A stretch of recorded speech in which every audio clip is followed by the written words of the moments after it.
Democrat of the day. Let's head on down to 27A. This is Albert Lee, surrounding community, runs down to the southern border. Terry Gjersvik. I hope I said that right. Terry Gjersvik is the Democrat who's running down there to represent 27A, and he's kind enough to join us today. Hey, Terry, did I say that correctly? Yes, sir. Is this Matt? Yes, it is, Terry. Hey, good to talk to you. Good to have you on the air. Now, I want to ask a question. I mentioned briefly before we went on the air of the potential of a flood watch in parts of the state. There are reports we're getting up in the cities here that some of the crops, they're having some issues getting them out of the field with the heavy water, with the rain. Is that affecting you guys down in your district? Yeah, it goes far down into Iowa as well. It's a rather large area of southern Minnesota, northern Iowa, where it's just been too wet. And I would say total crop progress is about 5% harvested and 95% in the field. How many days of dry will you guys need so you can get out there and get those crops out of the field? Well, I would guess that if it quits raining, maybe 3 days, we could at least get the combine in the field. We'd have to leave the trucks up on the road and we'll make a mess, but it's getting to be late enough in the year that that's what we're going to have to do. Well, this is farming, folks. I mean, it's hard work. It's work that's dependent on the weather, and the margins are not exactly great, but they are doing one of the most important jobs in this country. Absolutely. All my best down there. I hope this water that we're about to get here is not too bad for you. At least it's not going to be snow like it is in the northern part of the state. Yeah, when I heard you use that word, that's the first time I've heard that word in about 8 months, and it just sends chills up my spine realizing how much work we got left to do. Wow. So I hope we don't get any of that. Well, hopefully not. Let's start off by talking about yourself and your background. Who exactly is Terry Gjersvik? Well, I am a guy that grew up in Albert Lee, Minnesota, with a grandpa that had a farm north of town about 6 miles, and a dad that always wanted to farm. And it was just kind of this domino effect that eventually my grandpa retired, and my dad started farming with his brother and my uncle. And then my uncle retired, and I took over from him. So I currently farm with my 83-year-old dad. And he always told me that, and we just grow corn and soybeans, no livestock. And he said, you better have a job off of the farm. I went to the University of Minnesota. I got an agricultural economics degree, and I managed grain elevators for 3 or 4 years, but then got into the software side of that more. And then I traveled the Midwest for about 17 years and worked with grain elevators, fertilizer outlets, feed mills, anybody that sells something to farmers or buys grain from farmers, and I sold computer systems to them. And at what point did you kind of get into the idea of I'm going to obviously you've got an extensive career down there. You're working in agriculture. It's a big jump to all of a sudden say I'm going to run for state rep. Well, there's even one more step. I've got 3 children. I've been married to Dara, who's from Mounds View High School, for 33 years. And there was a point in there where I had to quit the travel. So I went to Mankato and I got a teaching license. And I taught special education, emotional behavioral disability for 10 years. And it was that experience, going back to my old high school after 25 years, and seeing the changes in our society, and what I saw was the widening disparity in the distribution of income, wealth, and opportunity. And I just saw a large group of kids coming to school every day with their basic needs unmet, and that is what made me decide I wanted to run for the Minnesota House of Representatives. And we should mention, this is not a Minneapolis-St. Paul inner city school. This is the Albert Lee School District? Correct. You bring that up, and it's such an amazing point because this is universal. And over the last 30 years, you have seen, as the middle class has gotten wiped out, the vast majority of people are going into the lower class or maybe lower middle class, and only a handful are making it up into that upper class. And the return is, I mean, this is something I saw too. I mean, my kids go to school in the West Metro suburbs, and these are wealthy suburbs, and yet how many of those kids are coming to school haven't eaten? And, they haven't had, and since they left school, they haven't had food. I mean, it's the disparity there is pretty stark, and it's universal no matter what school district you're in. Right, right. My wife is a math and reading interventionist at the grade school level. So she works with small groups K through 5. And we have 4 elementary schools in Albert Lee, 1 middle school and a high school, and we have 6 school districts in 27A altogether. I mean, I've walked on every street in every town this summer.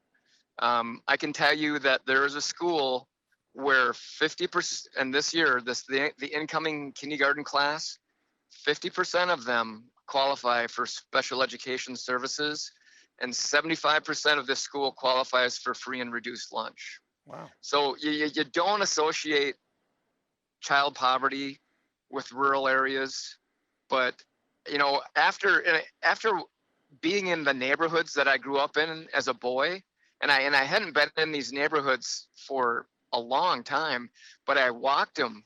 I walked every street and I knocked on almost all of the doors, and doing that, it was unbelievable, the changes that I'd seen in these neighborhoods that I could remember as a boy, and the changes weren't for the best.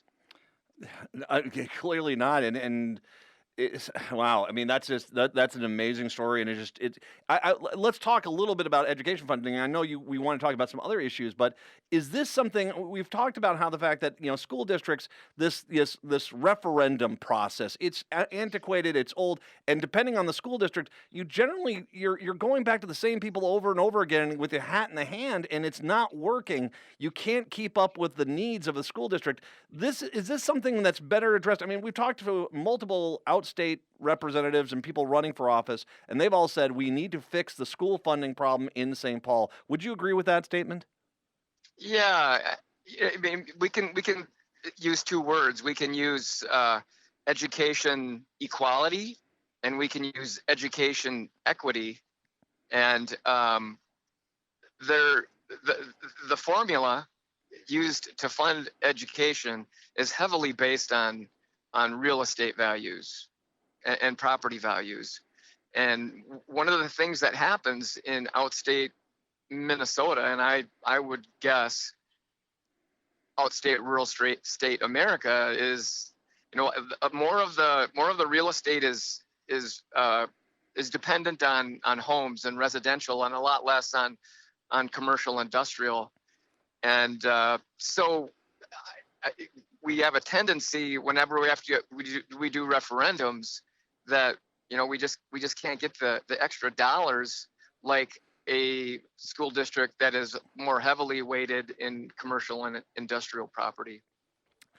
Joining us once again, Terry Gjersvik. He is 27A, Democrat of the day. The district, it's Albert Lee, but let's mention some of the other towns. You run down to the Iowa border, correct? Right, and so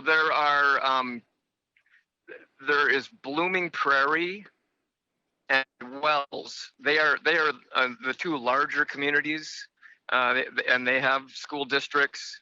There is Hayfield that has a school district. There's Alden that has a school district. There is Glenville that has a school district. And there are other towns, Freeborn, Conger, Keister, Heartland, towns where they've gone through mergers. The school buildings are still there, but they're empty, or they're being used for something else, and the children are all being bused over to one of these other communities. Yeah, I remember when I lived in Iowa, the school district, BCLUW, Beeman, Conrad, Liscum, Union, Witten, they used to all have their own school, but they had to combine them into one, and some of those kids were taking 45-minute bus rides every day, one way, just to get to school. Yeah, it's just the population of students that are living on farms has dramatically reduced. The number of farmers today is compared to say 1980 has I couldn't tell you the multiple that has reduced by. I went to a college in Wasika. It was a 2-year agricultural college, and I was there as a freshman in 1979. And back then, I mean, the school was just full of farmers, farm children that had come from farms. That place no longer exists, and it's now a prison. Oh. We also want to make sure we take some time here to mention some of the other issues that you've come across. You talked about your background working in software, working with co-ops. I know broadband's been a big issue, and you get into rural communities, and the private sector is just not getting in there and putting it in. The Republicans in the state of Minnesota have been promising broadband for outstate Minnesota for almost a decade now. They refuse to kind of follow through on that. We need broadband in rural Minnesota because there are so many. It's not just about business expansion and business growth. It's about retention. It's also about making the current business environment we have more friendly. Well, yeah, and a great example is the business that I was in, and that was connecting locations for cooperative grain elevators. And we have a company down here. It's the largest co-op in Minnesota, Central Farm Service, 40 locations, I believe. And the thing about it is when you're merchandising grain, the grain price changes, second by second. Yeah.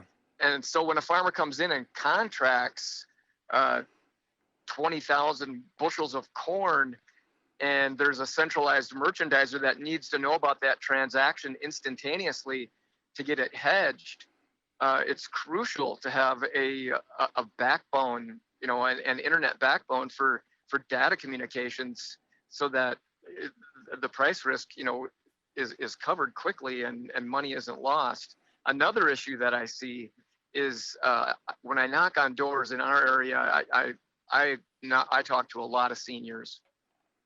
Rural Minnesota is the average age in rural Minnesota is much higher. And if I start knocking at doors at 10 o'clock in the morning, I mean, for the next 4 or 5 hours, about the only people I talk to are seniors, and they want to stay in their homes as long as possible. And I think telemedicine is going to be a huge component in the future of serving the medical needs, the healthcare needs of seniors. I can see a possibility that there's going to be a mat on the floor next to their bed, and when they get out of bed in the morning and they stand on that mat, it's going to instantly read, some of the vital health statistics, pulse, temperature, what have you, maybe even blood pressure, and that can be immediately communicated to a health professional somewhere, and they know that the senior is up and about and moving around, and so I think, as you talk about a backbone, an internet backbone, it's vital for rural Minnesota.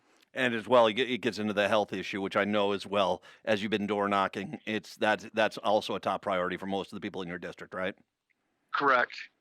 Absolutely. There's two things that are on the top of the list: healthcare, health premiums, deductibles, just and the seniors with Medicare right now. There's huge changes going on for them, and they're complex. And these people are in their mid 80s, and it's hard for them to decipher it all and make decisions on what to do next. And the big surprise to me is, wow, Medicare is not free, and it's increasing in cost for seniors. So that's huge. The second thing, though, is the political partisan polarization. The folks that I talk, I don't know, I've had 2,200 conversations one-on-one, and the people are just sick of it. They are sick of it, and they want government that gets to work.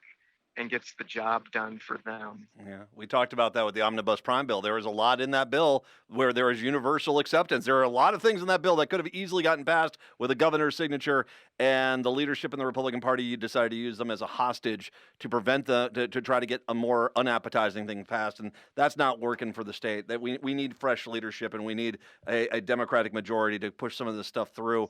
You are right down 35 from the metro area, right, and of course, right in Albert Lee, right where it hits Interstate 90.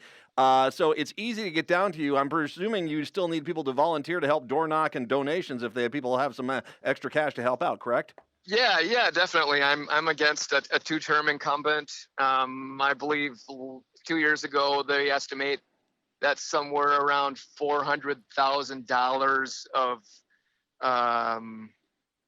what do you want to call it? Citizens United money, whatever money. You want to call that. Yeah, flowed in, and it hasn't happened yet, but I'm expecting it to start here any day, attacking me with direct mail. So yeah, I could really use some Democrats that want to come down and help door knock on Saturdays. I'll door knock with them anytime they want.